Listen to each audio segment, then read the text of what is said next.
listening to Race Day Live on Downforce UK, brought to you by Clapham North MOT, Motorsport Days Live, Stopwatch Hospitality, and Trade Price Cars.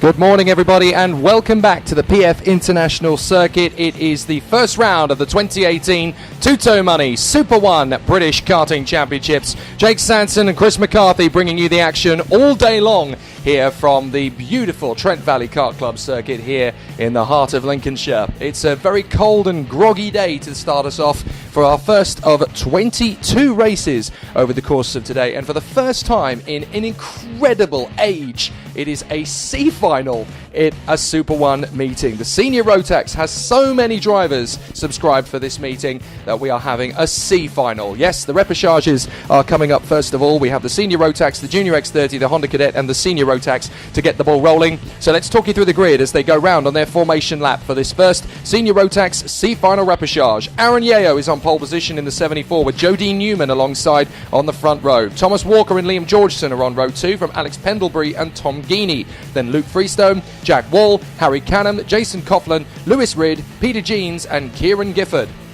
So Kieran Gifford, who's had an absolute nightmare start to the weekend with some very fast manoeuvres, but unfortunately no luck in terms of getting himself to the front, has had dockings and penalties galore as a result of various different bits and pieces. But we are now ready to get rolling. The 57, Jason Coughlin, is going to be late to the grid. Now, are they going to go round again for a second formation lap as a result of this? Because he's not in position. He is zooming around the circuit as fast as he possibly can to try and join the back of the queue, but I think they are going to go round for a second time of asking. No, they're not. So we are racing. Here we go. And it's a cracking getaway from the 74 off the line. Aaron Yeo into second position, trying to move the way past Jody Newman. Nicely done there from Alex Pendlebury, who charges forward. So a cracking start from Pendlebury as the race gets underway. And as they come over the bridge for the first time and then drop down the bank into the long back straight up towards the first hairpin, your race leader is the 90. It's Pendlebury who's taken the early advantage. So Pendlebury's got through. Kieran Gifford is already up into 6th position. So Gifford, who could easily have been one of the winners of the A final later on today, is charging his way through to try and get there. So the 90... Pendlebury leads the way from Aaron Yeo in 2nd position. Gifford, as we say, has moved up into 6th position. Drivers still working their way round the circuit. No major problems at all. Thomas Walker is the one that's dropped down the order, the 21. In fact, I'm not entirely sure Thomas Walker is even there, being 3rd position as he was on the original repêchage grid, but he hasn't come through. So here they come down the straight once again. At the end of the first lap, it is Pendlebury in the lead. Then Yeo, Georgeson, Jody Newman, Tom Geeney, Kieran Gifford, Lewis Ridd, Harry Canham, Luke Freestone, Peter Jeans, Jack Wall and Jason Coughlin. So looking good for Kieran Gifford as he gets onto the back of Tom Geeney, the young man from Manchester, as they come off of the right-hander, drop down and onto the back straight. Now this is going to be the opportunity to go after Jody Newman. Newman looking okay at the moment, but here comes Geeney. Geeney down the inside in the first hairpin, and Gifford is going to keep that door open as well and get through. So Jody Newman is shunted down to 6th position in the 61. Not the greatest of starts from her point of view. So Pendlebury, Yeo, Georgeson, Geeney, Gifford and Newman, with Lewis Ridd in 7th ahead of Harry Canham, Luke Freestone, Peter Jeans, Jack Wall and Jason Coughlin. Coughlin has continued, but I'm not entirely sure where Jason Coughlin is at the present moment. He has got to the back of the queue, so Coughlin is charging forward. So here they come. Alex Pendlebury out of the final chicane and onto the main straight for the end of the second lap. And Pendlebury has got a small advantage over Aaron Yeo. It's only 0.3 of a second at the moment. They matched each other on that lap to the 100th of a second. And now Kieran Gifford is starting to challenge Geeney. But they're trying to move their way forward together because Georgeson is a further 0.8 of a second up the road. And Gifford makes the move on Tom Geeney. So Gifford goes up on the inside at turn 4 onto the bridge and gets through no problem at all. Looks like an overtaking move further back on Jody Newman as well. That's the 97 getting through of Lewis Ridd. And Harry Canham's trying to repeat the feat in the first hairpin and gets through. Jody Newman has to move across pretty quickly to stop the charge of Peter Jeans coming back through. So, unfortunately, the early doors start for Jody Newman not going very well at all. But out in front, it is still no change in the top three. Pendlebury starting to stretch the legs out on Yo and Georgeson as they go up towards the Mike Wilson complex, out of the Bobby Game corner and up towards the final chicane. Into the left, into the right. A warning flag goes out to the 97 of Lewis Ridd. So Ridd has obviously been given a token slap on the wrist as down the straight. Pendlebury leading, Yo and Georgeson, and Kieran Gifford is right there on the back of them in fourth position now. So Kieran Gifford has the fastest lap. He's the only driver around the circuit to go sub-60, a 59.46. Purple in all three sectors. Gifford is the man on the move. Has he made the move up into third? Yes, he has. He's got the move there on Liam Georgeson. So up into third position, down the back straight. Pendlebury still has 0.8 of a second on Yo. Not anymore, though, because Gifford there is now in second place. So Gifford charges in the first hairpin and gets through into that P2 spot. Now, can Georgeson get one over on Aaron Yeo into the second hairpin? No, he's not quite close enough, but he's going to want to try and get there if he can. He's going to make the move into the right. Oh, I thought he was going to make the move into the left-hander after the second hairpin and decides against it. But now Kieran Gifford is on the charge, going after Alex Pendlebury. So round the final part of the Mike Wilson complex they come, and up towards that chicane that will end the lap. Still Pendlebury from Kieran Gifford in second place now. Yao in third position ahead of Liam Georgeson. Over the line. Can Gifford catch Alex Pendlebury? At the moment, the answer is yes, to the tune of 0.4 of a second per lap. So in the space of 2 laps, he'll get there, and he's got time to do it as well. Under 4 minutes to go now. So Kieran Gifford is on the charge to try and win the repechage as they come out of turn 5, down the back straight, up towards the first hairpin. Looking grand at the moment. And that's on the inside. That is Georgeson making the move on Aaron Yeo for third position. He's not going to get there. Yao manages to get the door firmly shut, but the 27, Tom Geeney, is in that mix as well, trying to move up into P4. It's now or never. They've got to find a way forward. Into the left, into the right, and Gifford is now right on the back of Alex Pendlebury. He's really made that one stick. Oh, we got a spin further back. That's a spin there, and that is the second hairpin. The 65 of Jack Wall has gone off there, running in 11th position as he was. So now he is right there back in position. So as they come off the turn, Gifford is now right on the bumper of Alex Pendlebury, and surely this is the lap where he's going to go for it. Is he going to be into turn 3? Will he make the dive there? No, he's not going to do it there. Maybe he'll wait for one more corner and make the lunge into turn 4. Yes, he will! Into the left-hander, and perfect there from Kieran Gifford into the lead of the repechage, and that is nice and easy from his point of view. He's just done a 59.24 as well. Warning goes out to Harry Callum, the black and white flag. I'm not sure whether that was for an offensive manoeuvre or whether that was track limits, but he has now been given a ticking off, so he needs to be very careful from here on in. Meanwhile, Gifford is stretching his legs out in front of Alex Pendlebury and starting to get away. The real battle now is for third position as Aaron Yao tries to defend from Liam Georgeson and Tom Geeney, and Geeney is catching up, the young man from Manchester. Will he get himself into a strong position there? Through to the right-hander, that long flowing hairpin up towards the double left apex that ends the lap. Into the right flick. Keep plenty of curb on the exit, but not too much runoff area. Otherwise, you will be chucked to the chicken house. And down the straight. Over the line once again. Yao and Georgeson.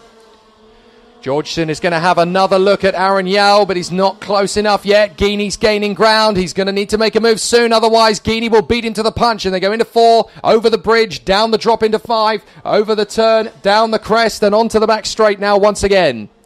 But Kieran Gifford has not got a massive amount of speed over Alex Pendlebury, but then he doesn't need to push the cart too hard. He's got himself into the lead fairly smartly. He doesn't have to dominate this one. He just needs to keep himself in the lead. That's all he has to do at this point. So Gifford working hard. It's a very close scrap for third position. Yao, Georgeson and Geeney squabbling as they come out of the second hairpin. Through the next left and right complex. Up towards Bobby Game corner. Through the right. And still very close together. So the leaders are on their own. Gifford and Pendlebury with 1 minute and 4 on the clock. They will continue to charge forward and down the home stretch. So Gifford has the space on Pendlebury not to have to panic. But the two of them getting themselves back into position. New fastest lap from Alex Pendlebury, apparently, a 19.64. So very nice work there. Oh, that's a final third sector, I should say, a 19.64. The fastest lap of the race is still Kieran Gifford on a 59.24, but Pendlebury has the ultimate third fastest sector. Here comes the move from Georgeson up on the inside of Yao, and he gets there. So Georgeson, a nice exit out of 4 into the first hairpin, and he takes over third position. No problem at all there. Geeney is there in 5th position. He will want to move his way forward as well. And there is not a lot of time left to do something about the 21. So as they come through, they're going to run out of time. I think it's going to be very close. They're just going to get 1 second to go as they come out of the final turn, I think. So they are not going to get 2 laps. They're going to get just 1 final lap out of the final turn. There you go. Time is down. Last lap. Here we go. And for Gifford and Pendlebury, it is absolutely plain sailing. Third position, Georgeson has made the move on Yao and has disappeared. So he's got himself about 2 or 3 car lengths. He can't afford to make a mistake, though, because if he does, that's where everybody's going to start to break in and find a little bit more space to manoeuvre. But we're running out of time, and we're certainly running out of lap. Down towards the first hairpin for the final time. Turn 6, turn in, brake. Keep plenty of acceleration on the mid-apex. That gets you straightened up for the run to the next hairpin, the left-hander. But for Gifford and Pendlebury, going through to the B final is all but guaranteed now as they go through the left, through the right, and up towards Bobby Game Corner. This has been straightforward and absolutely disciplinarian for Kieran Gifford. The 28 has got himself up into the lead. He worked his craft very nicely to work through from the back of the field to the front, from last place to first. Kieran Gifford out of the final turn and down the home straight, receives the checkered flag. He wins the repechage. Pendlebury in second place. Georgeson comes through for third in front of Aaron Yao and Tom Geeney, with Lewis Ridd in sixth position, Peter Jeans, Luke Freestone, and then it's Jody Newman, Harry Canham, Jason Coughlin, Jack Wall, and Tom Walker fail to start. So that is the way things shape out, and very nicely done indeed. And that means that Kieran Gifford and Alex Pendlebury will be going through to the B final repechage a little bit later on. And it has to be said that although Kieran Gifford got that one done very smartly, the last lap of the race was the fastest from Alex Pendlebury at 59.19.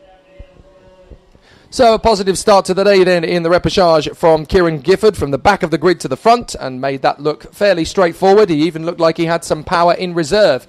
So that's going to be an interesting one to see how he does in the B final. And he will work very well indeed over the course of the rest of the day, no doubt. And strolling into my commentary box with a bacon sandwich in his hand, that's the champion's way to start a morning of karting, is Chris McCarthy. I'm going to leave him to finish it. I wouldn't be that cruel to deny him a hot bacon sandwich. But we've got 3 more repechages this morning in the shape of the Junior X30 repechage. On pole position for that, it is Eduardo Cosseteng alongside Lewis Thompson, who was docked, of course, a couple of times over the course of yesterday, and that is why he finds himself on the front row of the repechage grid. Sam Hawthorne is on the second row alongside Alicia Barrett, another one who's been put down the order due to penalties, but hopefully she will make her way into the A final no problem. Then we have Max Meir and Douglas Bolger, William Ellswood and Matthias Salonen the Finn, Adam Malalou, the Barbados racer, and then Dylan Cooper and Aaron Walker, 2 drivers who have had a very difficult weekend at the office thus far, and will hopefully get that all straight and narrow over the course of the next few minutes. 10 minutes go on the clock for the Junior X30 repechage, and it's going to be an interesting one as they get started very shortly indeed. A huge thank you, by the way, to everybody around the circuit for the support of the Downforce Radio coverage. We are now fully booked for the remainder of the season, which is very exciting news. So for the only 3 rounds that we won't be present at the moment are going to be Wilton Mill in a few weeks' time, Clay Pigeon in the summer, and then Glenagorse Park towards the end of the season. We may still be able to sort out bits and pieces for those rounds, of course, but it won't be myself that provides commentary for that. We might be able to sort somebody else out. We'll try and do some work over the course of the next few weeks. But out, a green flag comes, and we are getting ready for the repechage of the Junior X30. Eduardo Cosseteng and Lewis Thompson on that front row of the starting grid. Sam Hawthorne and Alicia Barrett on the second row from Max Meir and Douglas Bolger, with William Ellswood, Matthias Salonen, Adam Malalou, Dylan Cooper and Aaron Walker. And again, it looks as though a bit of a delayed start to the formation lap for Douglas Bolger, registered as Japanese on my entry list, and he has ended up coming out of the pits a little bit later than some of the others, although he has done exactly what you should do in that situation, which is not go round the bridge. He has cut his way through and found himself back into position, although I notice in his haste to do that, he's actually knocked one of the cones off in the way through to do that. I mean, that's not going to cause too much of a problem, but clearly. He's obviously been desperately trying to get himself back into position and just caught it on the way through. Eduardo Cosseteng and Lewis Thompson on the front row from Sam Hawthorne and Alicia Barrett. Max Meir, Douglas Bolger, William Ellswood, Matthias Salonen, Adam Malalou, Dylan Cooper and Aaron Walker. That's your grid for the repechage. Just 11 of them trying to fight for their place to get themselves back into the A final. So let's see how they go on. Out of the final turn and down the straight. Looks like it's going to be a perfect start. And it is. Away we go. And Lewis Thompson is trying immediately to overhaul Cosseteng. He doesn't do it. He slots back in for second place. And he's immediately making the charge through into the lead. And there's a yellow flag. So has there been a bit of an issue in the midsection of the lap? I'm just trying to count how many have come through, and there's only 10 of them. One of them has gone. So one of them has gone on the far side. I'll try and figure out who it is that's gone off under the Lichfield Bridge. It's frantic yellow flags, but we've lost somebody through that part of the course, and it looks to me as though it's Max Meir. Max Meir for the Coles Racing Team has gone off on the exit of the Lichfield Bridge, and it's still frantic yellow, so it looks as though Max Meir's weekend may have come to an end. Back at the front, Lewis Thompson is your leader. No major problems for him as he comes through. Second place is currently Sam Hawthorne in front of Eduardo Cosseteng. But now Max Meir has got going again. So it looks as though he's... Oh, we got another yellow flag, this time up at Bobby Game Corner. So we've lost another one at Bobby Game Corner. Not sure who it is this time, but we've lost somebody there. We'll find out as they come across the line. It's Thompson from Hawthorne, Cosseteng, Barrett, Malalou, Cooper, Salonen and Bolger and Ellswood. It's Aaron Walker this time who's come off at Bobby Game Corner. So Aaron Walker looks like he's out of the race at his particular part of the circuit. Max Meir is going to come back into the pits with a very dented rear bumper. He's bringing the car, I'm assuming, to retire from the race, because obviously he's way too far back to qualify now for the A final, unfortunately. So I think his day is done. Aaron Walker comes into the pits, and so too does Max Meir. So the track is clear. Oh, Max Meir is continuing on by the look of it. I think he's obviously hoping that there's going to be more carnage and confusion over the course of the race. Warning flag goes out to the 77 of Douglas Bolger. Was that due to what happened between him and Aaron Walker? Was there a little fisticuffs between them on the circuit? Didn't spot anything, but that is because Bobby Game Corner is one of our very few blind spots on the circuit in terms of being able to see behind the barriers. But Thompson is your leader. Cosseteng second. Barrett is now third. Oh, Sam Hawthorne's dropped the right the way back down the order. Where's Sam Hawthorne? Sam Hawthorne appears to have disappeared. Oh, there he is. He's come across the line now, so he's gone off on the final sector of the lap as well. And that has promoted Alicia Barrett through into third position. Adam Malalou, the young man from Barbados, into fourth position. And Malalou is having a look at Barrett to try and get through. No joy at the moment. Salonen, the Finn, is there in fifth place. Then it is Cooper, Ellswood, Bolger. And then a little way back, we've got Hawthorne and Meir with Aaron Walker out of the race. And now Max Meir has come into the pits as well. I think he's realised that his rear bumper is too badly damaged to continue. So unfortunately, Meir and Walker are now out of the race. So Thompson is your leader and looking pretty smart at that at the moment as he disappears on the Beryl Arch chassis with the Comet engine, of course. And as they come out of the chicane, Lewis Thompson has marched well ahead of Eduardo Cosseteng with Alicia Barrett there in third position. Chris is with me again. Chris, breakfast all done and dusted? Yeah, morning. Now?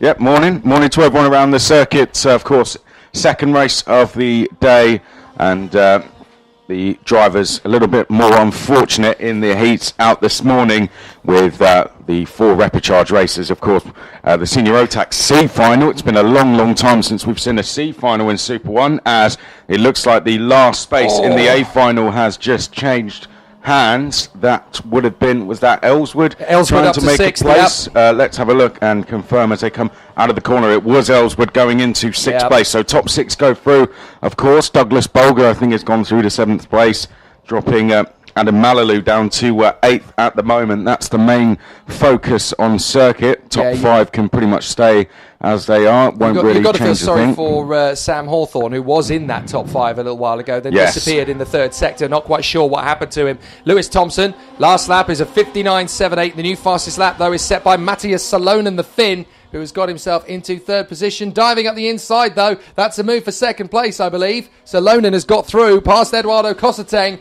and into second place. Barrett is still there in P4 in front of Dylan Cooper. The sixth place battle, that final spot, is still being debated. And I think, is that Bolger having a go to try and get back onto the tail of William Ellswood for that final place? Yes, it is. But from their point of view, they've got 4 drivers snapping away at each other for that second place, led now by Matthias Salone in the Finn. Then it is the 18 of Kosseteng, Barrett and Dylan Cooper. And then the 6th position battle, as we said, is still being contested between William Ellswood and Douglas Bolger. Some big names in this one, isn't there? Lewis Thompson qualified really well yesterday. I think he picked up a penalty or two. Matthias Salonen was very impressive at Le Mans for the IME International Final. Got involved in a big shunt out there as well, did the Evolution race driver. But very quick, and a surprise to see him in this. That's Super 1 for you. Alicia Barrett has been quick this weekend. Dylan Cooper as well, I think up from Mini X30. Someone you wouldn't really expect to be in this. So that's the nature of Super 1, though. The repechage is always going to provide drivers you wouldn't expect. And here comes a change for 3rd place, Alicia Barrett. Oh my word, right from the back of the queue. That is Dylan Cooper charging past both of them. So Barrett made the move on the inside of Kosseteng, and Cooper just nabbed them both. Now Kosseteng in the second hairpin gets Alicia Barrett and moves up to 4th position. Dylan Cooper, that would have been very satisfying to charge past both of them. Barrett was making a perfectly good overtaking manoeuvre, but Cooper had even more speed behind them and just charged past them both. If you're Douglas Bolger, you're just going to work with William Ellswood now to close down these 3 battling away. Lewis Thompson, as we may have expected, has cleared off out front. It's a very good point. It's a long repechage, this. 10 It minutes. is, yeah. 10 minutes plus 1 lap. So you've really got to work hard, and for a long time as well. Douglas Bolger's only chance of getting through to this race really is to work with Ellswood for a couple more laps and then hope that he can make that do-or-die manoeuvre. But he's also got to hope that that battle for 3rd position up the road continues to get a little bit close, because we've got Cooper, Kosseteng and Barrett in that battle for 3rd place. Barrett's having another look at Kosseteng, having already made one overtaking move on him. She now knows where to get the door shut. If she can make a move into the second hairpin, she's having a go. Go on, Alicia, get stuck in. That's much better. And comes out of the corner, no problem at all. There's no chance for Kosseteng to respond into the next left-hander, and through the right straight after. So Barrett is through into 4th position. That keeps things nice and straightforward from her point of view, but it's not done and dusted yet, and there's still an opportunity for a couple of other drivers to come a cropper. So Thompson out in front, no issues for him at all. He's just disappearing out into the distance on a 59.21, the new fastest lap of this race. Salonen, Cooper, Barrett, Kosseteng, and then it's Ellswood and Bolger, with Adam Malalou having originally been in the top 6 and has dropped down into 8th position. Sam Hawthorne is now a long way back, just in case, because you never know. He's in 9th position, but if there's 2 or 3 drivers battling, you never know. You might get through. You'd need a full course yellow at the very least for him to actually catch up, and then he'd need to do a lot of overtaking. But, of course, that's battle for 6th place still on between Ellswood and Bolger. Are they catching the queue ahead in Cooper, Barrett and Kosseteng? Those 3 still fairly close together at the moment. See, Kosseteng's dropped back off the tail of Cooper and Barrett. Alicia Barrett's decided to step up the game and go for 3rd place on Dylan Cooper. So Barrett is actually now looking more likely to finish 3rd than she is to finish 4th at this moment in time. Kosseteng's slowly slipping away, so that could end up being a 3-way scrap for that 5th position, between Kosseteng, Ellswood and Bolger. Malalou not far behind that. Hawthorne change down at underneath the literal bridge. Is that Barrett through? No. Yes, it is. Alicia Barrett has gone through into 3rd position, through into turn 3. So Barrett out of 5, down the back straight in 3rd position. It's all now going to be down to whether Dylan Cooper can respond and retaliate. But Barrett is through into 3rd position behind Matthias Salonen and ahead of Dylan Cooper, with Eduardo Kosseteng dropping back a little bit. Well, here we go into the final minute and a half then. It's worth pointing out, actually, Eduardo Kosseteng, the only reason he's in this is because of his qualifying result. He actually scored the same amount of points as Matthew Hudson. Had he had a qualifying result, he would have gone through. And looking at Lewis Thompson, it was only the disqualification for him that's put him in this. And still, even with that disqualification, he only missed out by 1 point. So it was very close down the back end of the A final / front of the B final in terms of the points at the end of yesterday. But all of that now irrelevant, as we are already way into the repechage. Just under a minute to go. Lewis Thompson's cleared off by over 3 seconds. Salonen should be second. 3rd place could be Barrett or Cooper, as long as they don't take each other out, then they'll be fine still. But here comes a very important change for 6th place. It looks as if that's Douglas Bolger trying to go up the inside of Ellswood. Can he try again into hairpin 2?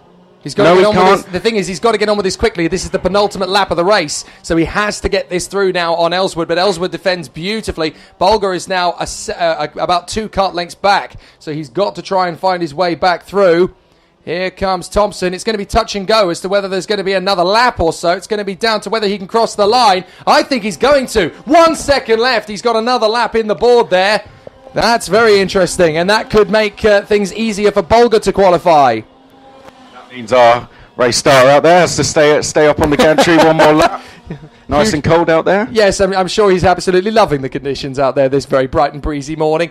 Anyway, Thompson out in the lead. Salonen in second. Barrett still hanging on to third from Dylan Cooper. Cooper now knows that this is the penultimate lap, so he's got a little bit more time to deal with it. Bolger, much more decisive on Ellswood this time. Gets through. Now he's got to seal the exit on the finish of that first hairpin. This time he's through. The Fusion driver, no problem at all, as he hangs on through the second hairpin. Then he drifts out wide. Ellswood's going to try and get the undercut. Don't even think about it. I've worked this hard to get past you. I'm not going to let you by with a cheap move. So Bolger doing fine and dandy. Now defending as Ellswood attacks into Bobby Game corner.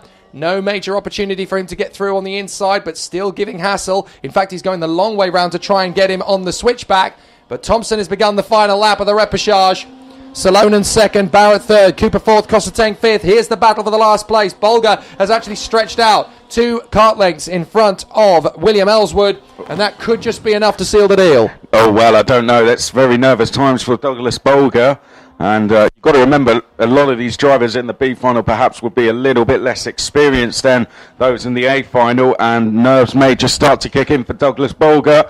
William Ellswood, meanwhile, the pressure is kind of off him. It's all or nothing to lose now. He's just got to try and go for a move, but Douglas Bolger driving very well, not looking behind, just getting on with things. William Ellswood is closing in as they go through the hairpins. There comes the first look over the shoulder. He knows now he may have to defend into Bobby Game corner. Douglas Bolger is going to jump to the inside. He does.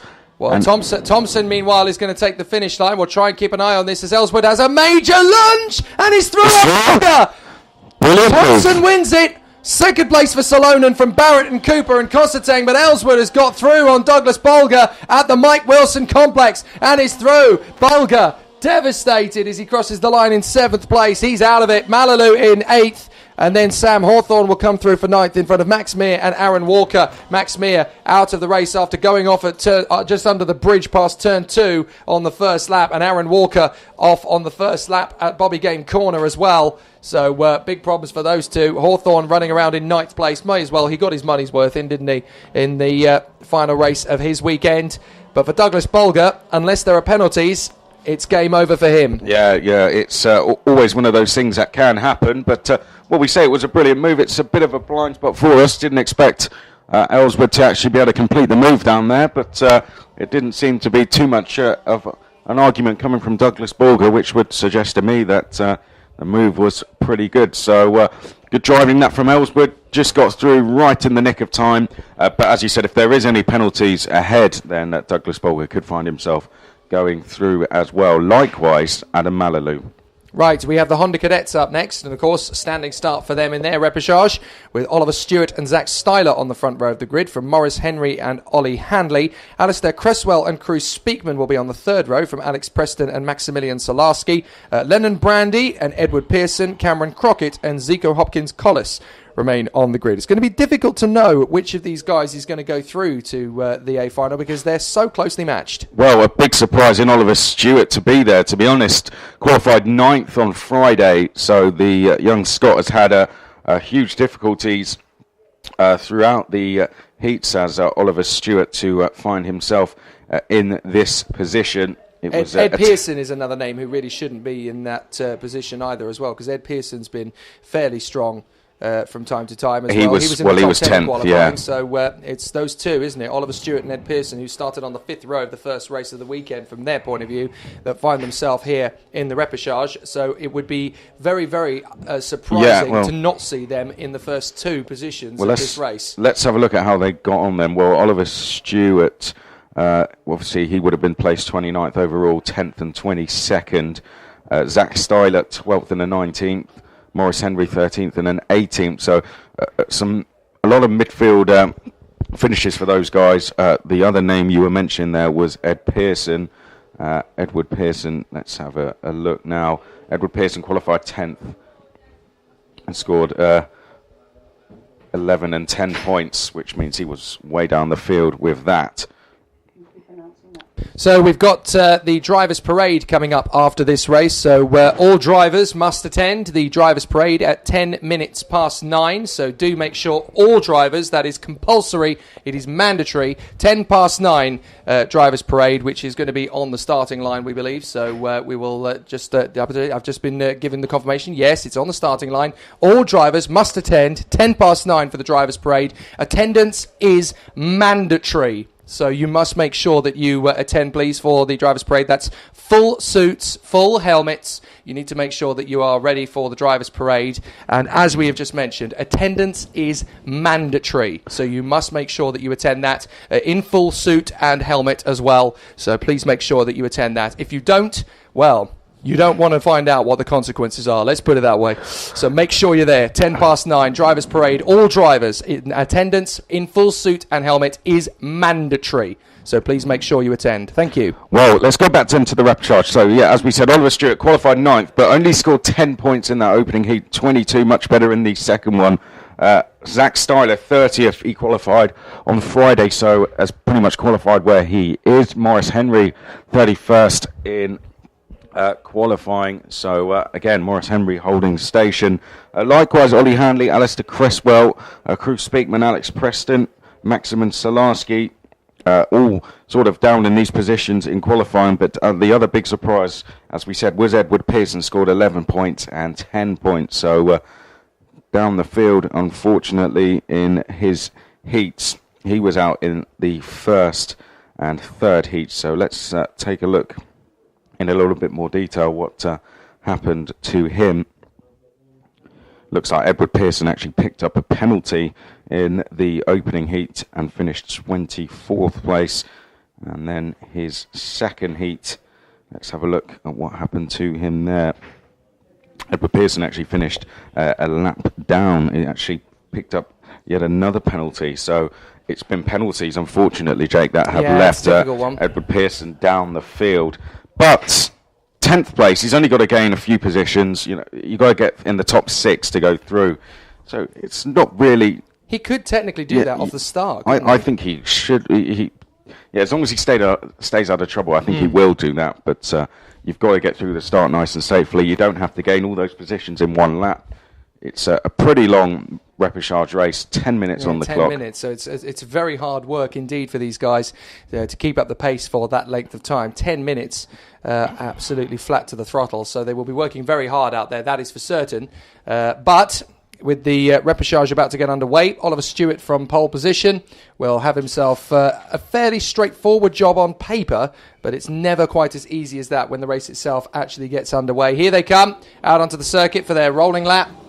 And Oliver Stewart has got himself up to the front of the grid. Zach Styler will be alongside him. Maurice Henry in the second row from Ollie Handley on the fourth position on the grid. Then Alistair Cresswell and Cruz Speakman on the third row. Alex Preston and Maximilian Solarski on the fourth row of the grid. Lennon Brandy and Edward Pearson rounding out the top 10. And then we have Cameron Crockett and Zico Hopkins-Collis on the sixth row of the starting grid. So there's 12 of them, and there are only 6 places available to go through to the A final.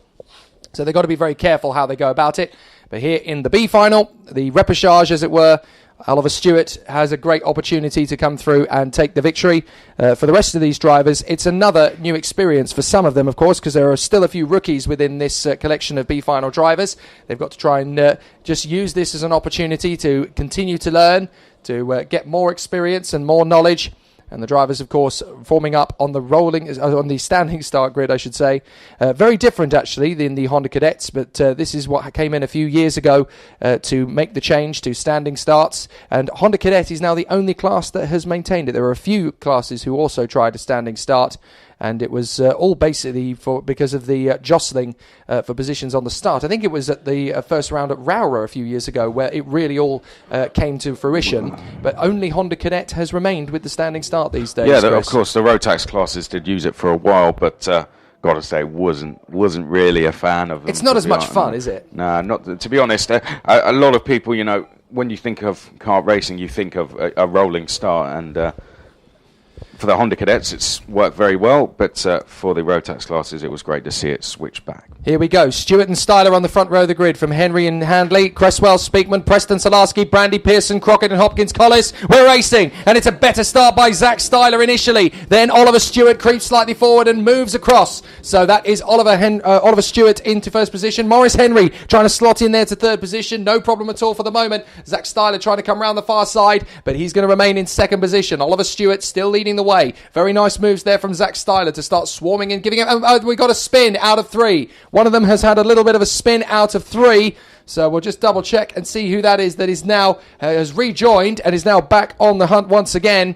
But I think that's one of the drivers towards the tail end of the field that has already had the little bit of a spin. It's a real shuffle of the deck. It's Cameron Crockett who has dropped to the back of the field. So a little bit of a spin there through 3. But at the lead of the race, it is still Stewart. Oh, no, it's not Styler. Styler's got through. So Styler through into the lead. Then it's Stewart. Alistair Cresswell in third position. Yep, good start then. As we head up towards Bobby Game for the first time. Let's keep an eye, of course, on Edward Pearson. He's already setting some pretty decent times on this opening lap, which would appear that he's making decent progress as drivers turn their way through the Mike Wilson complex and for the first time of asking. And well behaved, I think, of course, one driver falling off the back of the field, as you mentioned, but other than that, we are all through nice and safely. Styler from Stewart, Cresswell, Henry, Hanley, Ed Pearson already into a final position. Then it's Speakman, Preston, Brandy, Hopkins, Collis, Crockett, and as you mentioned there, Maximilian Salarski, the one driver to unfortunately Salarski is one that didn't start. He didn't start, yes, of course. So Crockett spun off on the first lap. Oh, no, well, Salarski apparently did the first 2 sectors, but where's he gone? So Salarski, I think, has come off on the third sector somewhere, because he did the first 2 sectors, but he has not come through at the end of the lap. So I think Salarski might be out of the race. We've got shuffles for position up the inside. That is a move from the 41 to try and get through. Ed Pearson on Ollie Handley, and he's through into P5. No problems there for Pearson. He was very defensive on the exit. That's fine. 69 has got a warning flag. That is Zico Hopkins Collis. Here comes Maximilian Salarski out the pits. All right, so a problem there on that lap then. Dived into the pits, it seems. And back out again. Oh, there is the 68 then. Maximilian Salarski continuing on. He may as well get some extra testing time in. Why not? And down the straight, Styler and Stewart battling away for the victory. Second place is Stewart. Third is Cresswell from Henry. Stewart's going to go by here. Surely he's just set a new fastest lap. Well, he's just hung out in there. Maybe he's going to try and make the move into 4.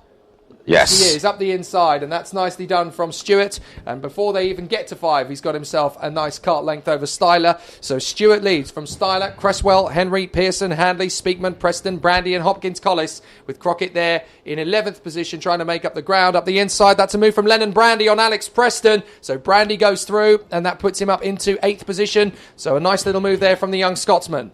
Well, looks like 7 drivers have broken away. They're split by about 2.5 seconds. And Ed Pearson now trying to line up a move on Morris Henry. Out of the chicane they go. Ed Pearson will be looking at Oliver Stewart and wanting to join him pretty quickly out front here. As we said, he's had penalties in both of his heats yesterday, so not the best of days for him after a good qualifying. But Edward Pearson has the chance today to try and turn of this all around now and pick up some decent points. But just ahead, Morris Henry is going to make a move going in towards turn 1. And Morris Henry Pearson's going to follow him Cresswell. into 3. Pearson's going to dive up the inside as well and get into 4th place. Well, there we go then. That's changes for 3rd and 4th. Henry and Pearson both going past Alistair Cresswell, who's now all of a sudden in the danger zone here. He's 5th place and he's about to lose 5th to Ollie Handley. Ollie Handley trying to go down the inside but can't make it. And up ahead, Edward Pearson goes 3rd. So Pearson up to third in the first hairpin. Nice move there as he gets past Alistair Cresswell. No major problems. Maurice Henry. No major problems. Cresswell is now in 5th place under some pressure from the man in P6, the 66, Ollie Handley, and chasing them all down, trying to get himself back into the A final is Cruz Speakman as he tries to get a little bit closer to them. But if those 4 continue to tighten up, then it could get quite interesting. Zach Styler, meanwhile, is deciding to show Oliver Stewart a clean pair of heels. Stewart has got a lot of pressure from him at the moment because Zach Styler is not disappearing. He's not falling off the back. He's still giving him a lot of pressure. Cruz Speakman's lap time's definitely starting to improve as he knows now that he's got a chance to try and close in on these guys. But Ed Pearson, fastest of all in the first sector and the third, and he goes fastest of all. Ed Pearson on a 109.23. Zach Styler doing a brilliant job here. Yesterday in his second heat he was 16th place, and in the opening heat he unfortunately picked up a penalty, but I think we're going to be saying that a lot as we move into the next B final as well. But he's doing a good job to hang on to a driver that qualified in the top 10 overall on Friday afternoon. Zach Styler hanging with Oliver Stewart here. Behind that we have Edward Pearson closing in very quickly. Handley's made the move on Cresswell, so Handley's got up into 5th position. Yes, and a good look there from Alistair Cresswell behind, and looks straight at Cruz Speakman, the Project 1 racing driver, hoping that this battling's going to continue here. But if there's no more overtaking between the top 6, then it should just stay as it is. But still just under half of the race to go as the leaders make their way towards the last corner. And have we had more changes? No, we haven't. Not between the leaders. But we're going to on this lap, though, because Pearson is fastest in the first sector, fastest in the second sector, and fastest now in the third sector. That's a 68.79. Perfect fastest lap from Pearson. He is gaining so much ground on Stewart and Styler. He's decimating him. He's about half a second quicker than Styler, 0.6 quicker than Stewart. So he is going to make mincemeat of them on this lap, and it would not surprise me at all to see Ed Pearson charge past Styler and then make a bid for Stewart. Yeah, I think that's going to happen, but it's when he gets past, can he break away? Doesn't, as we said, it's still a race, of course. Everyone will want to win it, but it will just mean he starts to the inside of the grid. Look at Pearson, he's gaining so much ground up the inside. He just dives on the inside of Styler. No problem at all there and into second place. He's got so much straight line speed. He's really good off the hairpins. That's where Pearson can really pick up the time, and that's where he's been able to get some really good sector times. He's got good straight line speed. He's really, really confident coming out of the hairpin. That's where he picks up momentum. We've got blue flags for the leaders now to try and negotiate the back marker, Maximilian Solarski. So on the straight, he's going to have to move right over. Blue flag for Solarski, and he needs to now move over and out of the way. But this will be probably the first time he's ever had to do this. Well, he doesn't need to, of course, but he can just stay where he is, and it's really up to the other drivers to go past him. As you said, Ed Pearson is carrying really good mid-corner speed here. Of course, the conditions going to be different this morning with no warm-up sessions. We went straight into the first race, so we didn't really get a chance to get the track back up to temperature. But Ed Pearson just seems to be carrying that mid-corner speed that Oliver Stewart yet can't take. And here we go. I think we're going to see a move into hairpin 2. Yeah, Ed Pearson. Look, Stewart got slightly held up trying to go past Solarski under blue flags. And look, he's looking a little bit crossed up under braking. Pearson is right behind him. Styler negotiates past Solarski. But you're absolutely right. Solarski there under blue flags. It's up to the drivers behind to overtake. As long as Solarski remains on the racing line at all times, the other racers, the leaders, well, they know they have to do the work to overtake. So fair play to Solarski. He handled that beautifully. Well, you'll tend to find anyone that's raced at the front will just pull over, as they've probably been in that position 1,000 times before. But anyone that's perhaps not raced at the front, they may have not been in a position where they're trying to lap someone, will just stay on the racing line. Here comes Pearson, right on the back of Stewart. Will he make the bid into turn 3? He's getting very hungry. Yes, he does. Dives up the inside, and Ed Pearson takes the lead through turn 3 and up towards 4. He's already got a little bit of retaliation coming from Oliver Stewart with a minute and a half to go. So Stewart, I have a feeling, is going to try and get Pearson back. In fact, he's got a great exit off 4. I think he's going to work with him here. Well, the thing is, he doesn't need to overtake him again, does he? big problem here, the big issue here is making sure that they just get away from Styler and the rest of the field. So from his point of view, he doesn't have to win it. They want to just stretch away and build up a bit of a gap until the penultimate lap, and then they can go ugly for it. Yeah, imagine he makes a move and picks up a penalty in the process, or even worse, takes the pair of them out. We've got a bit of a battle going on here between Maurice Henry and Alistair Cresswell as they scrap away for the final couple of places in the repechage. So the top 6 going into the A final. So the man who's really struggling here to keep up with them now is Cruz Speakman, the Project 1 driver. He was quite close to them at one point, but unfortunately the pace really has just fallen away. He's got to now really rely on something happening up in front of them now. He doesn't quite have the pace to run with them at this point, which means that if he's going to get through, it's going to be by one of these 3 guys, Handley, Henry or Cresswell, hitting trouble. Yeah, whether it be in the race or post-race, but 2 leaders make their way over the bridge. Zach Styler, for the first time in the race, is starting to drop away now. He got held up, I think he hit Maximilian Salarski at a pretty unfortunate time. But the 2 leaders, Rigby I want to say Rigby because the car looks so similar, but it's Oliver Stewart, of course. Oliver Stewart giving a little bit of a nerf on the back of Ed Pearson there under braking.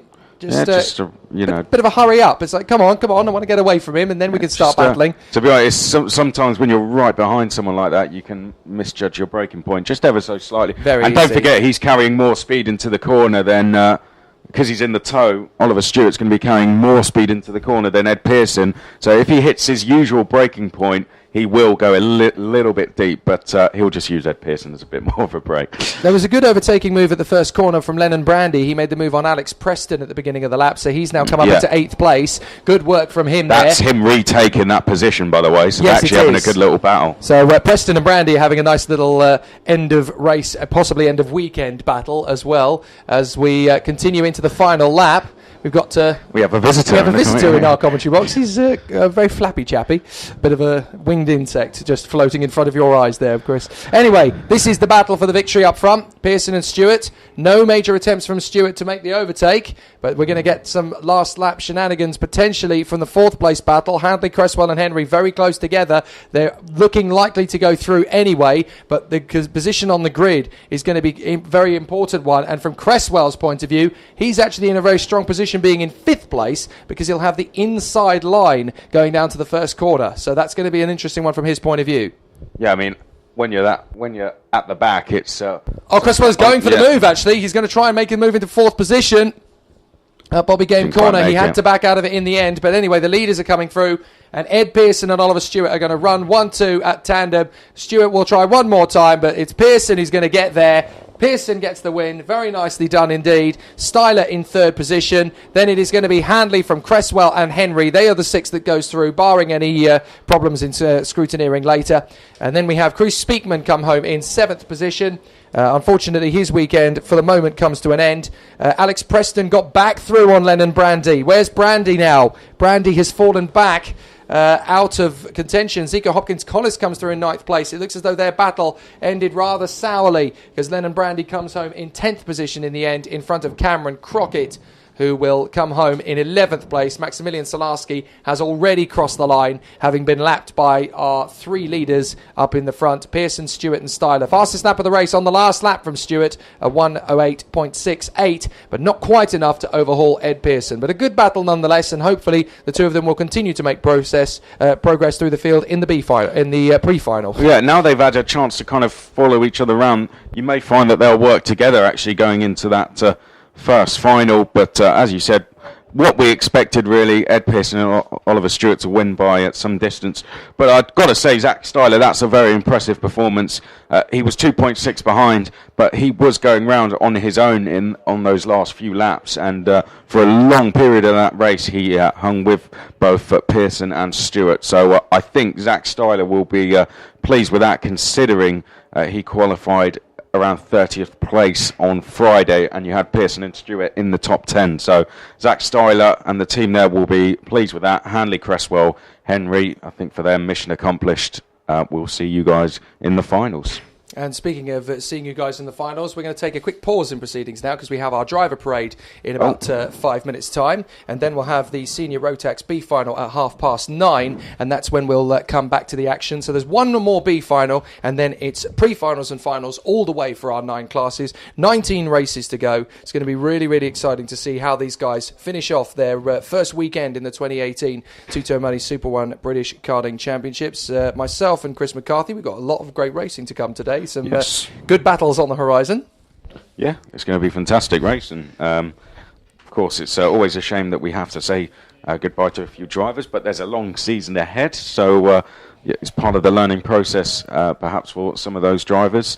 But we will see, I think, some great racing. Of course, we still have to have one B final to go straight after Drivers' Parade. And that's the Senior Rotax. And that's the Senior Rotax, which that's going to be a spicy race all on its own, isn't it? So we're going to come back to that in a short moment time, and we'll take a breather while we have our Drivers' Parade, and then we'll come back on the airwaves, Downforce Radio, and here at the PF International Circuit, around about 9:25 in preparation for our final B final and our whole host of pre-finals. But the finals themselves this afternoon are the ones that you want to hang around for. Don't go away.